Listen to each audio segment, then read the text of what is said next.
छत्तीसगढ़ के इतिहास में एक्सिस बैंक में 5.5 करोड़ की डकैती मामले में पुलिस ने 24 घंटे पहले यहां पर 5 आरोपियों को सरगुजा संभाग के झारखंड बॉर्डर से गिरफ्तार कर इनके पास से नोटों से भरे बैग के साथ साथ बैंक के गिरवी रखे गहने भी जब्त किए हैं। इस बड़ी वारदात में जिले की साइबर सेल की टीम की बड़ी भूमिका रही।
इस संबंध में मिली जानकारी के अनुसार मंगलवार की सुबह 8:45 बजे के बीच हथियारबंद डकैतों ने बैंक मैनेजर से मारपीट कर सभी कर्मचारियों को बंधक बनाकर 5 करोड़ 62 लाख रुपए की लूट कर फरार हो गए थे।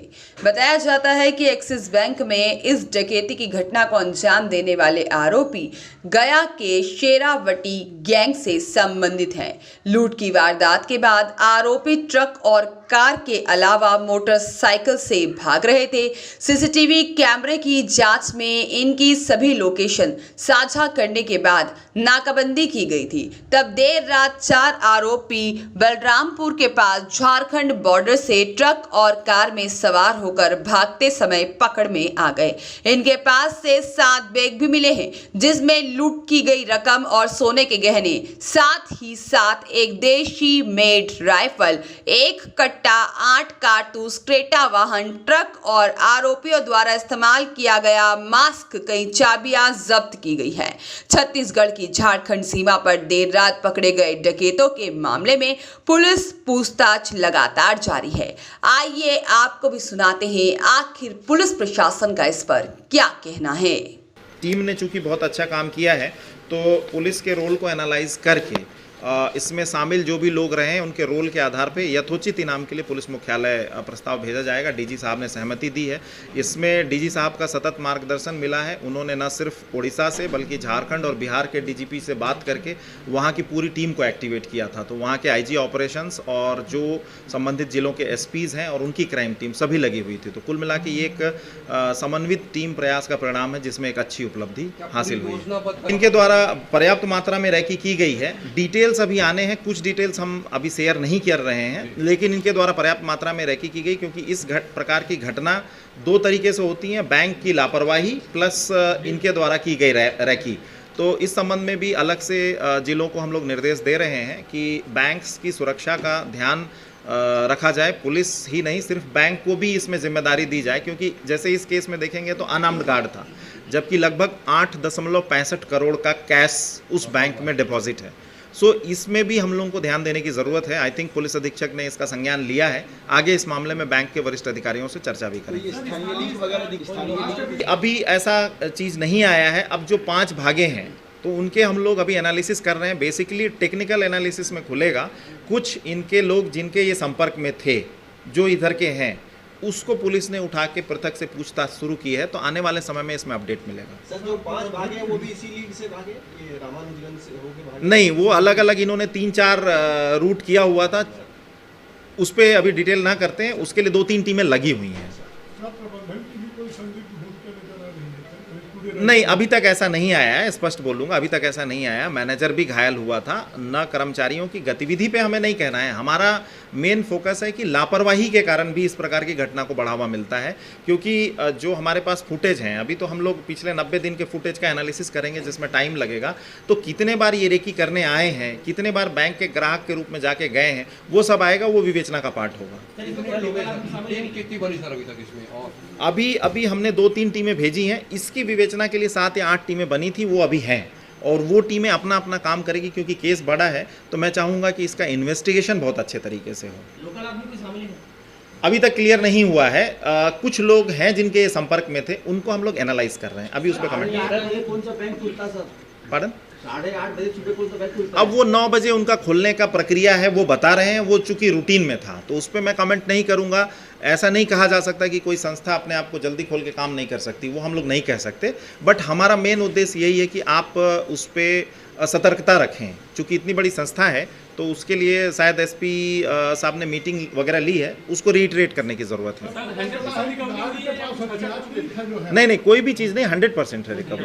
जी। भागने के लिए कौन सा रास्ता होगा? बताएंगे अब डिटेल एसपी साहब और बताएं बाकी चीज़ें। बताइए। एक बहुत ही बड़ी वारदात को अंजाम दिया गया था रायगढ़ में। एक्सिस बैंक पे लुटेरों के द्वारा लूट करके भागा जा रहा था। रायगढ़ पुलिस ने तत्काल इन्फॉर्मेशन कलेक्शन करते हुए एक क्रेटा गाड़ी को आइडेंटिफाइड किया और रायगढ़ एसपी साहब के द्वारा हमारे एसपी साहब को ये मैसेज कन्वे किया गया था और हमारे एसपी साहब के द्वारा अपने थाना प्रभारियों को ये संदेश लगातार दिया जा रहा था कि इस टाइप की गाड़ी है, आपके लोकेशन से निकल सकती हैं, तत्काल नाकेबंदी और घेराबंदी का पॉइंट लगाएं।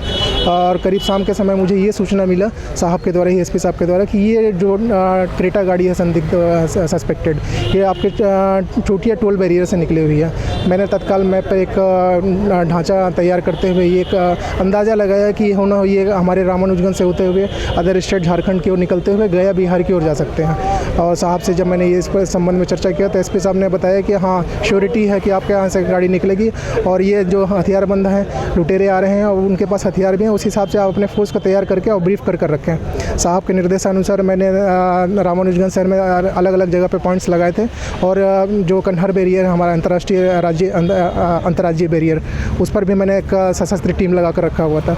जैसे ही ये संदिग्ध क्रेटा गाड़ी हमारे रामानुजगंज में एंटर हुई, हमारे द्वारा एक फिल्मी स्टाइल की तरह घेराबंदी करते हुए आरोपियों को धर दबोचा गया था और उनसे लूट कर रकम बरामद कर लिया गया। प्रॉपर देकर रखा हुआ था और उनको ये ब्रीफ करके रखा था कि अगर सामने वालों की तरफ से फायरिंग होती है तो आप उस स्थिति के लिए बिल्कुल तैयार रहें और किसी भी प्रकार की नौबत आ सकती। कार में हमने सर्चिंग किया था तो उसमें कोई लूट का रकम बरामद नहीं हुआ था और आरोपियों से पूछताछ किया जा रहा था। उसी दौरान एक सस्पेक्ट नंबर से उनके मोबाइल नंबर में कॉल आ रहा था।